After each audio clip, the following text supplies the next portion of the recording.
Assalamualaikum warahmatullahi wabarakatuh. Saudaraku sekalian, coba kita berhenti sejenak dan merenung.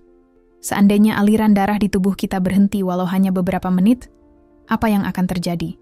Kehidupan langsung berakhir. Sekarang bayangkan, dari hewan ternak yang kita pelihara, keluar cairan putih murni bernama susu.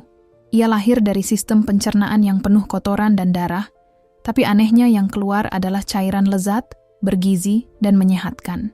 Lalu dari makhluk kecil bernama lebah, serangga mungil yang mungkin sering kita abaikan, keluar cairan emas manis bernama madu. Cairan ini bukan hanya makanan, tapi obat penyembuh yang diakui sejak ribuan tahun lalu hingga hari ini. 3 cairan, 3 kisah besar kehidupan. Darah yang mengalir di tubuh, susu yang murni dari hewan ternak, dan madu yang keluar dari perut lebah. Semuanya berbeda bentuk, rasa, dan fungsi, namun memiliki satu kesamaan. Semuanya disebut dalam Al-Quran, lebih dari 14 abad lalu. Pertanyaannya, apakah kebetulan Al-Quran menyebut detail seperti ini? Ataukah ini adalah tanda yang sangat jelas bahwa Allah ingin kita merenungi nikmat dan keajaiban kehidupan?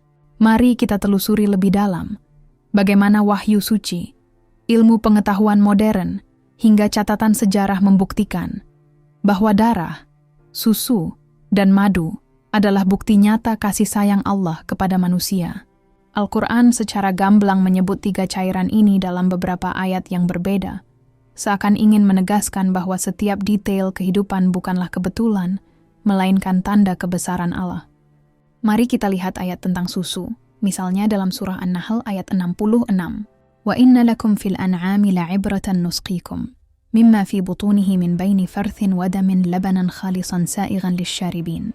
Dan sesungguhnya pada hewan ternak itu benar-benar terdapat pelajaran bagi kamu. Kami memberimu minum dari apa yang ada dalam perutnya, berupa susu yang bersih antara kotoran dan darah, yang mudah ditelan bagi orang-orang yang meminumnya. Ayat ini begitu detail. Bagaimana mungkin pada abad ke-7, saat ilmu kedokteran belum mengenal sistem pencernaan dan peredaran darah, Al-Quran sudah menjelaskan bahwa susu terbentuk di antara darah dan kotoran. Kini sains modern mengonfirmasi bahwa susu memang diproduksi melalui proses rumit. Sari makanan diserap usus, masuk ke aliran darah, lalu difilter melalui kelenjar susu, sehingga yang keluar hanyalah cairan murni, bersih, dan bermanfaat. Lalu ada ayat tentang madu dalam surah An-Nahl ayat 68-69. وَأَوْحَى رَبُّكَ إِلَى النَّحْلِ أَنِ اتَّخِذِي مِنَ الْجِبَالِ بُيُوتًا وَمِنَ الشَّجَرِ وَمِمَّا يَعْرِشُونَ ثُمَّ كُلِي مِنْ كُلِّ الثَّمَرَاتِ فَاسْلُكِي سُبُلَ رَبِّكِ ذُلُلًا يَخْرُجُ مِنْ بُطُونِهَا شَرَابٌ مُخْتَلِفٌ أَلْوَانُهُ فِيهِ شِفَاءٌ لِلنَّاسِ إِنَّ فِي ذَلِكَ لَآيَةً لِقَوْمٍ يَتَفَكَّرُونَ. Dan Tuhanmu mewahyukan kepada lebah, buatlah sarang-sarang di bukit-bukit, di pohon-pohon kayu, dan di tempat-tempat yang dibuat manusia. Kemudian makanlah dari segala macam buah-buahan, dan tempuhlah jalan Tuhanmu yang telah dimudahkan bagimu. Dari perutnya keluar minuman, madu, yang bermacam-macam warnanya. Di dalamnya terdapat obat yang menyembuhkan bagi manusia. Sesungguhnya pada yang demikian, itu benar-benar terdapat tanda kebesaran Allah bagi orang-orang yang berpikir. Subhanallah, kata kuncinya jelas. Dari perutnya keluar minuman yang beraneka warna. Sains modern membuktikan bahwa warna madu memang berbeda-beda, tergantung sumber nektar bunga. Ada yang kuning keemasan, coklat gelap, bahkan hampir bening. Dan lebih dari itu, Al-Quran menegaskan, di dalamnya ada obat bagi manusia. Hari ini, penelitian medis menemukan bahwa madu mengandung antioksidan, antibakteri, hingga kemampuan menyembuhkan luka dan menjaga imunitas tubuh. Adapun tentang darah, meski Al-Quran tidak menyebutkan fungsinya secara detail fisiologis, tetapi ada petunjuk luar biasa dalam surah Al-Mu'minun ayat 14. Ketika Allah menjelaskan tahapan penciptaan manusia, ثُمَّ خَلَقْنَا النُّطْفَةَ عَلَقَةً فَخَلَقْنَا الْعَلَقَةَ مُضْغَةً فَخَلَقْنَا الْمُضْغَةَ عِظَامًا فَكَسَوْنَا الْعِظَامَ لَحْمًا ثُمَّ أَنشَأْنَاهُ خَلْقًا آخَرَ فَتَبَارَكَ اللَّهُ أَحْسَنُ الْخَالِقِينَ. Kemudian air mani itu kami jadikan segumpal darah, alaqah. Lalu segumpal darah itu kami jadikan segumpal daging, lalu segumpal daging itu kami jadikan tulang belulang, lalu tulang belulang itu kami bungkus dengan daging, kemudian kami menjadikannya makhluk yang berbentuk lain. Maka Maha Sucilah Allah, pencipta yang paling baik. Kata alaqah di sini dalam tafsir klasik dijelaskan sebagai segumpal darah yang menempel. Tafsir modern, dengan dukungan embriologi, menunjukkan bahwa janin memang menempel pada dinding rahim, seperti lintah kecil yang menyerap nutrisi dari darah ibunya. Bukankah ini selaras dengan deskripsi ilmiah yang baru diketahui setelah penemuan mikroskop dan teknologi kedokteran modern? Jadi, dari 3 ayat ini, tentang susu, madu, dan darah, kita bisa melihat bahwa Al-Quran bukan hanya berbicara secara spiritual, tetapi juga ilmiah, jauh sebelum peradaban manusia mengenalnya. Ketika Al-Quran berbicara tentang darah, susu, dan madu, manusia abad ke-7 tentu belum bisa membuktikan detail ilmiahnya. Namun seiring berkembangnya sains modern, fakta-fakta menakjubkan itu semakin jelas. Mari kita mulai dari susu. Penelitian ilmiah menunjukkan bahwa susu bukan sekadar minuman biasa. Ia mengandung kalsium, protein, lemak sehat, serta vitamin yang sangat penting bagi pertumbuhan tulang dan metabolisme tubuh. Yang menarik, ilmu biologi modern menjelaskan bahwa susu memang terbentuk melalui proses kompleks di antara darah dan kotoran, seperti ayat Quran menggambarkan. Sari makanan yang diserap dari usus dibawa oleh darah, lalu difilter melalui kelenjar susu, sehingga menghasilkan cairan murni yang bersih. Temuan ini baru dipahami penuh pada abad ke-19 setelah berkembangnya ilmu fisiologi. Padahal Quran telah menyebutkannya sejak 14 abad lalu. Lalu mari beralih pada madu. Banyak penelitian medis modern membuktikan keajaiban madu. Sebuah studi yang diterbitkan di Journal of the Royal Society of Medicine menunjukkan bahwa madu memiliki efek antibakteri alami, bahkan mampu mempercepat penyembuhan luka lebih baik dibanding beberapa obat sintetis. Penelitian lain mengungkapkan bahwa madu mengandung flavonoid dan phenolic acid, 2 senyawa kuat sebagai antioksidan untuk melawan radikal bebas. Di masa lalu, peradaban Mesir kuno sudah menggunakan madu sebagai obat luka. Bahkan tercatat dalam Ebers Papyrus, salah satu teks medis tertua, yang menyebut madu sebagai obat dewa. Kini, sains membuktikan bahwa warisan itu benar adanya. Bukankah ini sesuai dengan kalimat Quran? Fihi shifaun linnas. Di dalamnya ada obat bagi manusia, dan tentang darah, inilah cairan kehidupan. Pada abad pertengahan, banyak teori medis keliru. Salah satunya doktrin Four Humors di Eropa, yang menganggap darah sebagai cairan yang bisa dikeluarkan untuk menyehatkan tubuh. Namun sains modern menemukan bahwa darah adalah medium vital, membawa oksigen melalui hemoglobin, mengangkut nutrisi, sekaligus melawan penyakit melalui sistem imun. Tanpa darah, tidak ada kehidupan. Penelitian modern bahkan menemukan fakta luar biasa.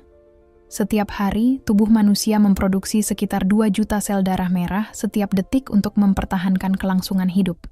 Lebih jauh lagi, embriologi modern yang dipelopori oleh ilmuwan seperti Keith L. Moore membenarkan deskripsi Al-Quran tentang tahap alaqah, segumpal darah yang menempel. Dengan teknologi ultrasound, ilmuwan melihat bahwa janin pada fase awal memang mirip lintah kecil yang melekat dan bergantung penuh pada darah ibunya. Penemuan ini menjadi salah satu bukti bagaimana wahyu menggambarkan detail biologis jauh sebelum manusia punya mikroskop.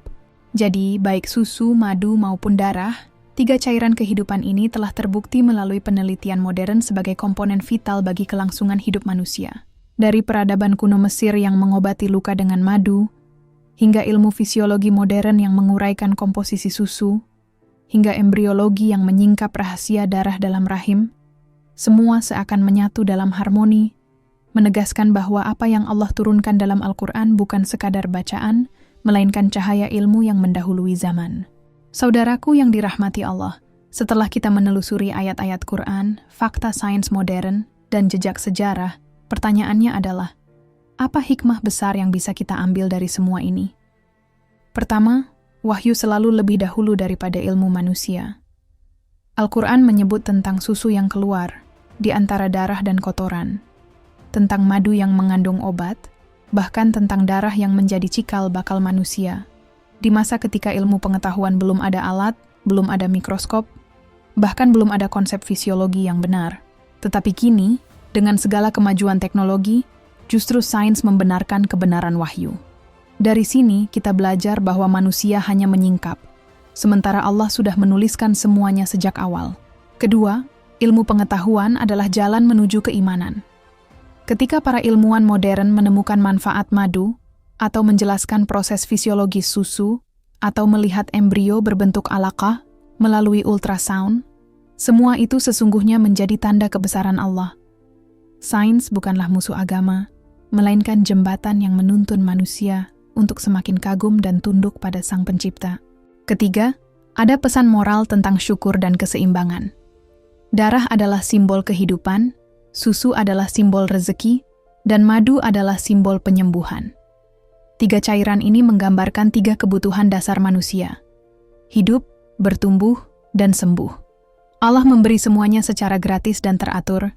Tanpa kita minta pun tubuh dan alam ini sudah bekerja untuk kita. Lalu, pantaskah kita lalai bersyukur? Pantaskah kita merasa sombong, padahal semua bergantung pada sistem yang diciptakannya? Keempat, Al-Quran bukan hanya kitab ibadah, tapi juga kitab tanda-tanda. Ia tidak hanya mengajarkan kita sholat dan puasa, tetapi juga mengajak kita merenungi alam semesta, tubuh, dan kehidupan. Dengan begitu, iman kita tidak hanya berhenti pada ritual, tapi juga menyatu dengan rasa kagum, cinta, dan takut kepada Allah yang menciptakan segalanya dengan sempurna. Dan terakhir, kita diajak untuk merawat nikmat yang Allah titipkan. Darah mengajarkan kita menjaga kesehatan, susu mengajarkan kita pentingnya rezeki halal dan bergizi, madu mengajarkan kita nilai pengobatan alami. Ini semua adalah tanda bahwa Islam itu seimbang. Menjaga tubuh, menjaga akal, menjaga hati, dan menjaga iman.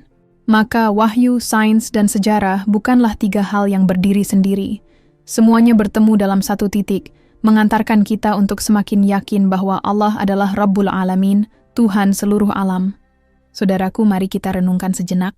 Kita tadi berbicara tentang darah, cairan merah yang Allah alirkan ke seluruh tubuh, membawa oksigen dan kehidupan. Tanpa darah, tubuh mati.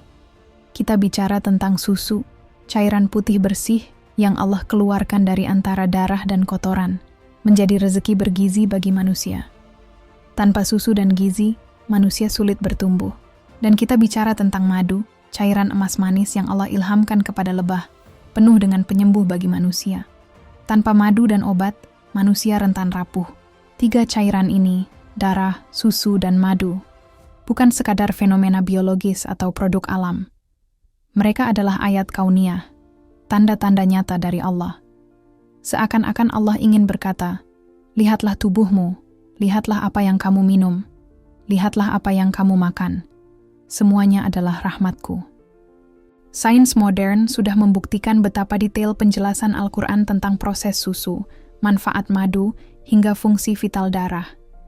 Sejarah juga mencatat bagaimana peradaban besar menjadikan madu sebagai obat, susu sebagai pangan utama, dan darah sebagai simbol kehidupan. Tetapi lebih dari itu, semuanya mengajak kita pada satu kata kunci, bersyukur. Allah berfirman dalam surah An-Nahl ayat 18, وَإِن تَعُدُّوا نِعْمَةَ لِلَّهِ لَا تُحْصُوهَا إِنَّ إِلَّهَ لَغَفُورٌ Rahim. Dan jika kamu menghitung-hitung nikmat Allah, niscaya kamu tidak akan dapat menghitungnya. Sesungguhnya Allah benar-benar Maha Pengampun, lagi Maha Penyayang. Bayangkan, satu tetes darah yang mengalir, satu gelas susu yang kita minum, satu sendok madu yang kita rasakan, semuanya adalah nikmat Allah yang tidak ternilai. Maka mari kita akhiri dengan satu refleksi. Ketika kita minum susu, ketika kita melihat madu, bahkan ketika kita merasakan denyut darah dalam tubuh, ingatlah, semua itu adalah ayat-ayat Allah yang hidup. Jangan biarkan kita sibuk dengan dunia, tapi lupa bersyukur atas nikmat sekecil apapun.